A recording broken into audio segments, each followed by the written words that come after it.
सर्वांना माझा नमस्कार. माझे नाव रिधम बालाजी रणदिवे आहे. पृथ्वी ही शेषाच्या मस्तकावर तरलेली नसून ती दलितांच्या आणि श्रमिकांच्या तळहातावर तरलेली आहे, असे म्हणणारे डॉक्टर अण्णाभाऊ साठे यांचा जन्म 1 ऑगस्ट 1920 साली झाला. सांगली जिल्हा, वाळवा तालुका, वाटेगाव या गावी झाला.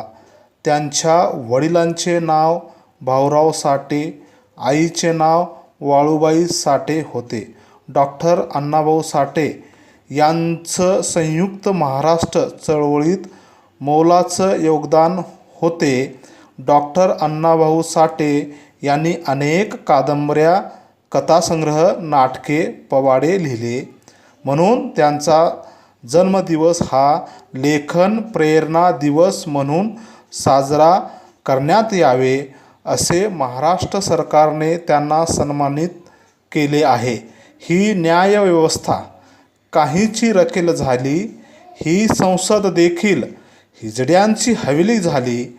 मी माझ्या व्यथा मांडू कुणाकडे, कारण इथली न्यायव्यवस्था भ्रष्टतेने रंगीत झाली. जय अण्णा, जय महाराष्ट्र.